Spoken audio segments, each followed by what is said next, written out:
ഒരു കുറുക്കൻ ഒരു കാട്ടിൽ ചുറ്റിക്കൊണ്ടേയിരുന്നു.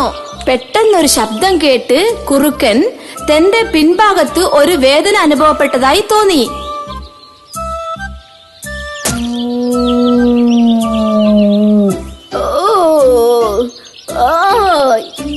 എന്റെ ദൈവമേ, വല്ലാതെ വേദനിക്കുന്നുണ്ടല്ലോ.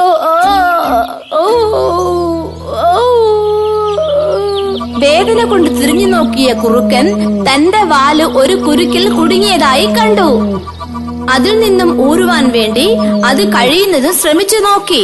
പക്ഷേ അതിന്റെ വാൽ വല്ലാതെ കുടുങ്ങിയിരുന്നു.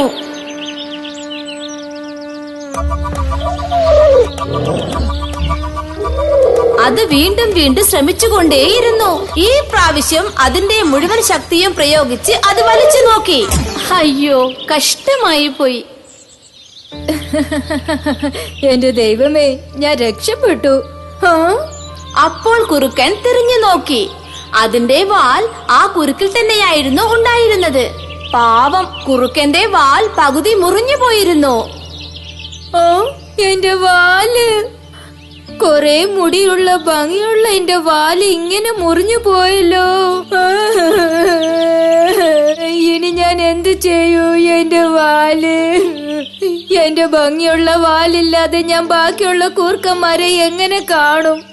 അയ്യോ, എനിക്ക് നാണക്കേടായല്ലോ.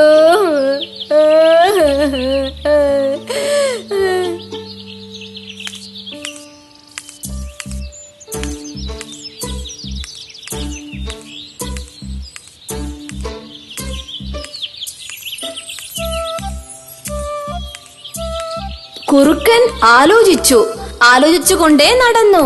അവസാനം അവൾ ഒരു വഴി കണ്ടെത്തി.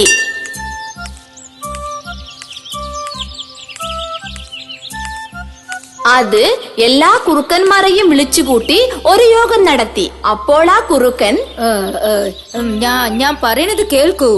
എന്റെ വാല് ഞാൻ മുറിച്ചു കളഞ്ഞു, അതേപോലെ നിങ്ങളും മുറിച്ചോളൂ. ഞാൻ പറയണത് കേൾക്കൂ. കേട്ടാൽ നിങ്ങൾക്ക് നന്മ ഉണ്ടാകും.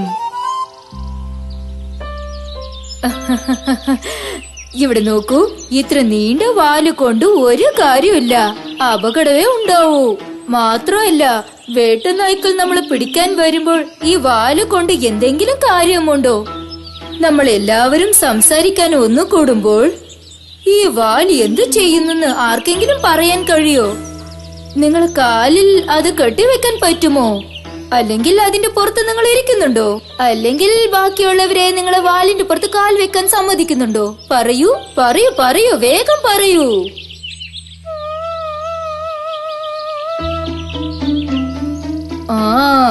നിങ്ങൾക്ക് ചിന്തിക്കാൻ ഇനിയും സമയമുണ്ട്.